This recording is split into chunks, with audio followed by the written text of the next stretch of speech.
Yeah. You my number one fan, girl. You my. Welcome back to another episode of the SHineHard Conversation. I'm your host, Johnny Bailey, and this week I'm in NYC, New York, with entrepreneur Kian Brown. Kian is a mover and shaker in New York. He's an educator. He is an entrepreneur, like I said, and he's also a contributor to the Huffington Post.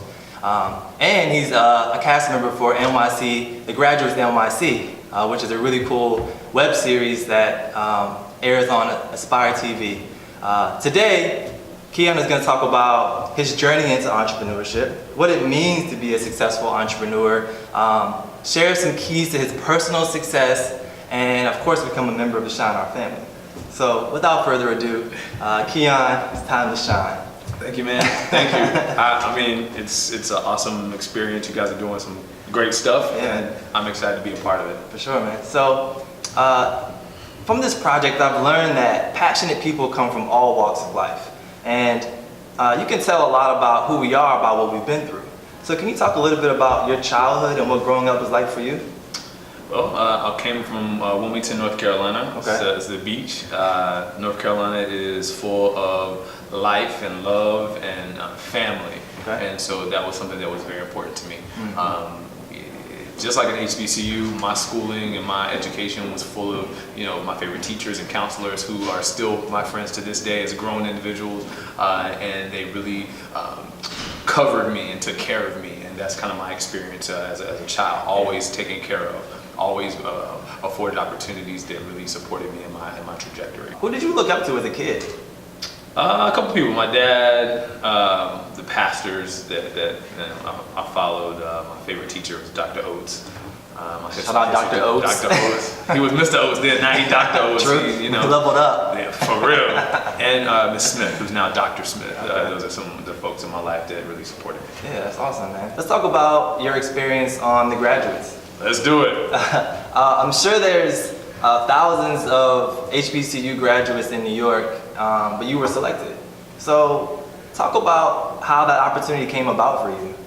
A colleague of mine, recommended me for the production, and they interviewed me like a year before we started production. Okay. Like I'm talking about a solid year. We interviewed, we did an on-camera kind of interview, and we were just in touch. And then when they got the finances and the green light from Aspire, they hit me up and said, "Here we go." Wow. So it was simple as that for me. Yeah. A So recommendation. 1 year later, what was that call like when you're like, "Hello? Oh, Yeah, I forgot about this." I did. I was like, "Are you still doing this? We still doing this?" And he said, "Yeah, we got the finances, we got the go ahead, and we're ready to go." A lot of people don't know that Aspire TV is Magic Johnson's TV network. Yep. So that's a pretty powerful backing. What does it mean, or what has it meant to your brand to be associated with Aspire TV? I'm so excited and humbled that we're part of a workshop or a media outlet that is all about Black opulence and Black positivity and Black performance, and just this is where I belong. This is where I'm getting my start, and I'm very lifelong appreciative to Magic Johnson and Al Roker and everybody that's a part of this. So True. I'm Al very Roker grateful. too. He's the production mind of the whole project, right? Come on, this is not. It's not if you have not seen the show and the quality of the show, it's clear about who's behind it. Absolutely. So when it comes to the cast, I think when you put positive Black excellence together, good things are going to happen. Like-minded individuals just create good things. What are some things that you've learned from the cast, or just the experience in general, that stick with you today? How to operate in a high-performing team. And when you're in a team, there's different personalities, and you get to manage yourself accordingly. And so, well, it's not tough. It's a challenge, but so is life. And I think that if you want to always circle back to why we chose HBCUs, choosing HBCUs give you a foundation in critical thinking and also humanity. And I think that's that shows in the season if you haven't seen it. Yeah, for sure. Check that out for sure. Aspire.tv, great web series. Let's talk about your journey into education. Yeah. You went to North Carolina Central, and then you graduated. What was your major there, and then what was your first move after college? Okay, well, what people sometimes don't know is that, I was there from 2000, 2004, Okay. left without graduating, Oh, wow. moved to New York. You were that statistic that we're trying to like help right now. Yes, and I changed my major. I started in education, elementary education, Okay. did some student teaching, did not like it Yeah. because, young people, I'm from North Carolina, so, when you don't listen, it takes me in a certain type of place. So I said, let me just change my major. And so I changed to history, Okay. which then supported me in secondary education, Okay. which is much better for me. So I came to New York, worked for Russell and Kamora and then went Wow. back after 2 years and completed my degree. The chancellor at that time created a job for me in international affairs, so I worked for the university for a year and a half, and then brought myself back up to New York, where I belong. So you like it here. This is home for you. 14 years, man. Wow. 14 years. And that's it. I mean, that's the trajectory and my path to New York and in education. And now I'm, doing coaching and training, Yeah. presenting. Talk about that. Talk about what you're doing as an educator, the company and movement that you work for, and then also what you're doing as an entrepreneur. Well, at my job is Momentum Education. Momentum Education is a now 13-year-old professional and personal development workshop series. Okay. Really founded in the self-awareness transformation industry. Nice. Highly experiential training. Really supposed to support you in identifying blind spots and invisible chains that are holding you back. And once you identify the blind spots, then you get to actually break the chains. Right. And you get to renegotiate your relationship with fear. Yeah. And so these trainings really support people. That's really awesome. supported me. I graduated from the program and now I Right. work for the company. So you went through it too. So you know the transformation that it can give you. Absolutely. And I work with young people. So we have an adult program and we also have a teen program. And so I'm very active in the teen program. Nice. Talk about your entrepreneurial ventures that you have. Oh man. Well, first I've got the brand Elevator. Yeah. Where I work with celebrities and politicians and whoever needs it. Yeah. Artists, up and coming talent, people who just really want to go from good to great. They want to go from the basement level of the building to the penthouse. For sure. And so I'm able That's to the support elevator. the brand Elevator. What type of yes. services do you offer? Personal concierge, brand elevation strategies, just really supporting you in not just, logos and websites and, PR. It's really on the inside. It's the head and heart. And that's something that I think that a lot of people don't touch on. And that's why that's my niche. Yeah. And I also, work with professional athletes through Millennium Sports Management Group, Gotcha. which is a philanthropic centered organization. So we were helping professional athletes with their philanthropic efforts, I see. which is a really great Yeah, that's place. kind of a unique niche too, because I know a lot of sports agencies focus on the business of sport and don't always serve the clients, charity and other passions that they have outside of the arena. Yeah, anything off the court or off the field, we can Yeah. really support with. I don't play sports, but I can tell you how to speak well on camera or answer questions succinctly. There you go. And eloquently. I like that word. Both of those words, yes. actually. So, that's what I do. I'm always open for opportunities, and the point is that I want to see myself as a reoccurring character on national television, Yeah, man. talking about education, talking about Black culture, talking about humanity. So you see a chain of more television opportunities. You're going to kind of use this as a springboard to get involved in entertainment. Absolutely. So what's your goal in entertainment? What's your dream? I want to be a Brown Seacrest, Brown Anderson Cooper, come on, just really presenting, what I'm saying? Yeah. It's about positivity, it's about humanity, but you want to be fair and balanced. So I see myself being a talking head on your favorite panel, talking about, Nice. everything from young men of color to education to, whatever it is from a perspective of possibility. Yeah, absolutely. Possibility. Yeah. So if we always landed on possibility, which we currently do not, I think that, things are possible. Yeah, we talk about mentorship. I know you and I are both passionate about being the mentors, but talk a little bit about who has been a mentor to you and giving you guidance along your journey. Yeah, and that's pretty critical. My bosses have all been, anybody who has brought me on, I've always been the number 2 to the number 1. And so I was a assistant to a principal who was my life coach and who was an extraordinary individual in education. Yeah. There's somebody that was in nonprofit management. We helped turn around a nonprofit in Jamaica, Queens. He was a senior policy advisor for Mayor Bloomberg. Who are they? Give him a shout out. Oh, Lottie Almonte from the Department of Education, Roger Scotland from formerly the Bloomberg administration, and Dr. James Ammons, the former chancellor of North Carolina Central University. Nice.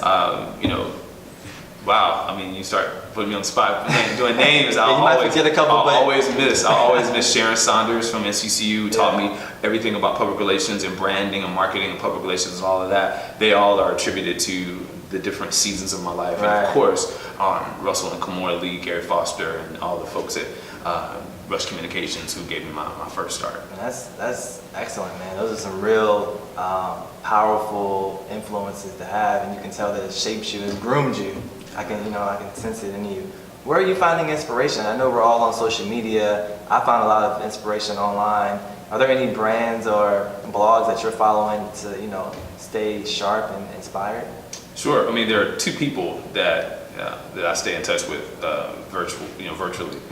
Gary Vaynerchuk, Gary V. Oh, he's dope. I was just talking about him this morning, man. I love his branding. Gary, because it's like be in action, do. And he always has a photographer that follows him everywhere. He always has those great action shots. And I'm like, man, I wish I could capture those for myself. It's awesome. Well, you're investing in Twitter and Google and Instagram. You got that. You do that together. You have coins. You can have somebody with you. You know what I'm saying? Yeah. I have my students on my phone. I'm like, Right. I'm like selfie, like what up? timer boy. Yeah, exactly. Yes, get a little tripod with you, and like whatever. We're gonna get there. Right, We're gonna get there. And also Brandon Bouchard. So Brandon Bouchard is a little bit of a softer kind of like come from, and then Gary V is your like ice pick. I know Brendan Bouchard too. What he's really taught me is about legacy, and at the end of your life, did you live, did you love, and did you make a difference? That always stuck with me. Yeah, and Gary V's like, what'd you do today? Yeah. Are you still talking about it? Are you still tweeting about it? Are you still talking about All-Star game? Or are you talking about the results that you're creating? Are you a reader? Obviously, you like those speakers. I know you read. Yeah, I read. I don't read like I should, but I do read. What are some I books? can read. I'm definitely. I study history at North Carolina Central University. I study, Jamaican tertiary educational models and systems. I'm able.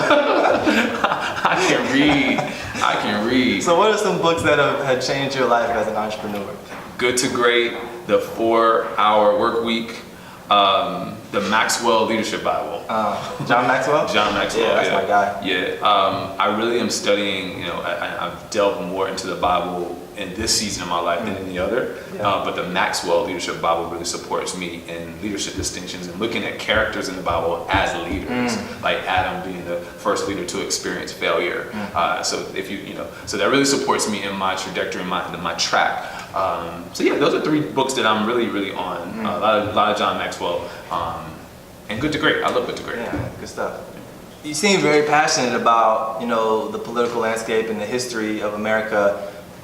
And with social media and with people out there doing things without knowing why they're doing it, and all the things that happen in America, what frustrates you the most about today's culture?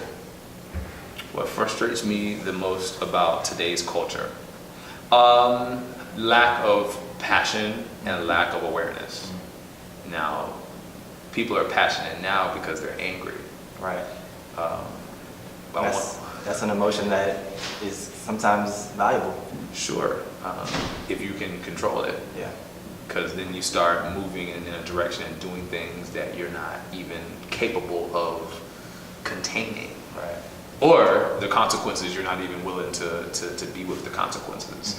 Which is whatever. I mean, this is whatever. All I'm saying is that passion needs to be 24 hours a day, not because your candidate lost or because somebody is pressuring you or bullying you.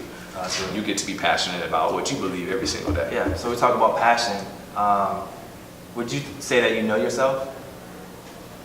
I'm getting there. Learning. I'm getting there, yeah, every day. So if I was to ask you, what is the DNA of Kian Brown? What would you say are 3 attributes that lead you to success or that make you who you are? Oh, I thought you were talking about like Ancestry.com. I was going to give you, I was like black, white, Cherokee Indian.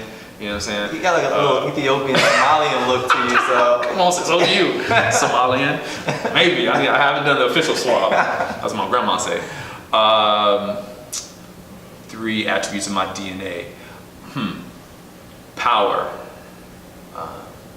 Love. and humility. It's good, man. It's powerful. Yep. Where do you see Hasn't always been yourself- that way either. No? No. Well, you are a Kappa, so I know y'all like in the mirror and all that stuff. Where do you see yourself, you're in New York and everything is here about the hustle, the grind, and career-driven city. Where do you see yourself in 5 years? Like, what accomplishment will you be most proud of? Well, 5 years, I'll have a building built with my name on it and representing the next 10 years for my life. Nice. Yeah, I'm very interested in the arts. I'm very interested in hospitality and tourism. I'm very interested in elevating the brand of historically black universities and specifically North Carolina Central University. Nice. So you want your building or statue to be on the Central's campus or just in North Carolina? Yeah, we'll see. I'm not attached to where it's at, but it's definitely Whenever it pops up, it's an honor. and it's not even about me. It's really not even my physical name, but the name of what we're up to. We're naming something, and it will be in a tangible form of a Gotcha. building in the next 5 years. That's dope. Have you had an opportunity to go to the African American History Museum? Not on the inside. Oh. I was in DC right before it opened, and then we started doing all the filming. Bro. I haven't seen it yet. It's Yeah. blow your mind. And it takes a long time for you to really get to see everything. Yeah, I went one time so far, and I just started on the first floor. It took me an hour to get digest that first floor, and I'm like, gotta come back 3 or 4 more times to get every other floor, but it changed my life. And I asked myself, why did I never know this before? And things that I learned that day have changed me since then. Yeah. So history, you're a history major, like, it's very important. You probably know more stuff than I did, but yeah, man, gotta check it out. Well, I also want to say really quickly, the Maroon Society is a new initiative that I'm creating. Okay. And it's really, it's in the infant stages, but the whole point of it is to really let people like yourself and other people in our lives to really just be on their phones and really offering a young person a distinction or something that we wish that they would have known, back when you were. It's always about giving others early the things that we learn late. Yeah. I love that. Yeah, so I'm looking forward to what's created and what we can really share with the next generation. What's it called? The Maroon Society. Yeah, y'all check that out. Yeah. And talk about gems. What advice do you have for young people, students, millennials that want to be a successful entrepreneur or want to be an innovative educator? What advice would you give, and what's the mindset of those people?